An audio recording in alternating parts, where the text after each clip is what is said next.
Everyone আসসালামু আলাইকুম, I am Rahimuddin Sohan. Welcome to my another blog. আজকে ব্লগটা হচ্ছে কিভাবে ফুল গাছ রোপণ করবেন তা দেখার ভিডিও। লতা জাতীয় ফুল গাছ, এটা যদিও লতা জাতীয় গাছ কিন্তু এটার মধ্যে ফুল ফোটে না, কিন্তু এটার মধ্যে শুধু সবুজ পাতার হালকা হলুদ পাতা ফোটে। এগুলো রোপণ করবেন, যে রোপণ করার আগে এখানে পাশে যে ডালগুলো বের হয়েছে ডালগুলো কাটে দেবেন। ডালগুলো কাটে আপনার প্রয়োজন মতো শেষ করে রোপণ করে দিলে এটা উঠে যাবে। তো দেখুন আমরা কিভাবে কাটি এগুলো, এভাবে সেম এভাবে আপনারা কাটে নেবেন।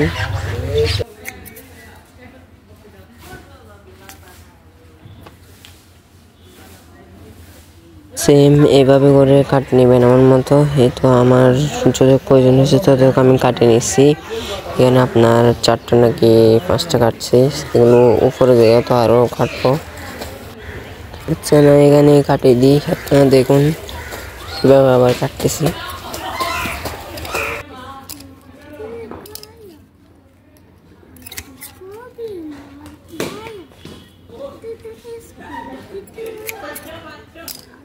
ঠিক সেম এভাবে করে আপনারা কাটে নেবেন। এখানে আমি 4টা থেকে এখন মোট 6টা করছি সবগুলো মিলিয়ে।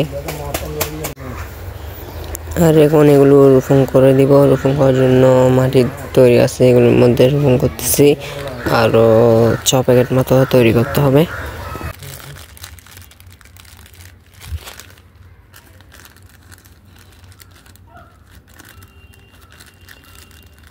ঠিক এভাবে সেম আমার মতো রোপণ করে দিবেন। আপনার জন্য আমি দাঁড়ান আবার দেখাচ্ছি আপনাদেরকে। ঠিক এখানে রোপণ করার পর এগুলো শেডের মধ্যে ঢুকাই দিব। শেডের মধ্যে আমার আরও গাছ আছে, এখানে এগুলোর সাথে একসাথে রাখে দিব। এখানে ড্রাগন গাছ, তারপরে এরকম লতা গাছ আরও আছে, এখানে এখন রাখে দিচ্ছি আমি।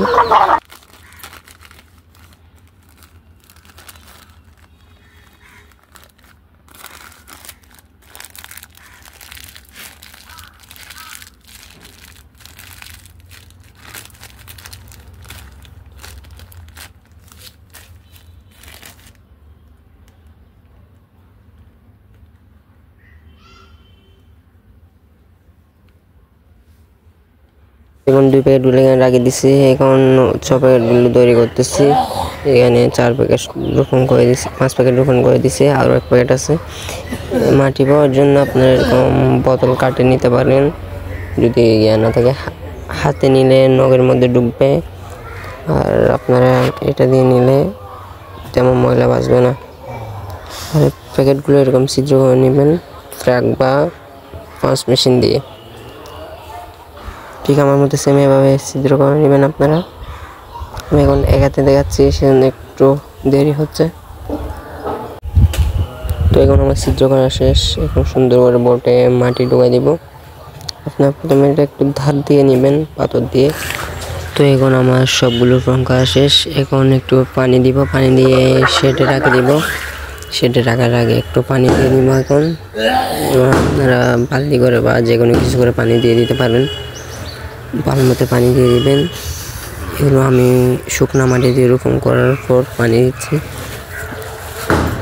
মাটিতে আবার গোবর সার মিক্স আছে, আর কোনো সার মিক্স নাই, মাটি আর গোবর সার মিক্স।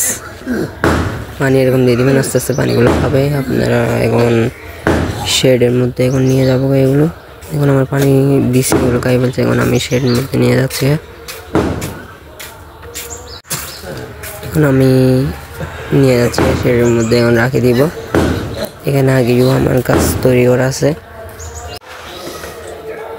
এরকম শেডে রাখি দেবেন। আমার এখন সব গাছ মিলে লতা জাতীয় গাছ প্রায় 10-15টার মতো আছে।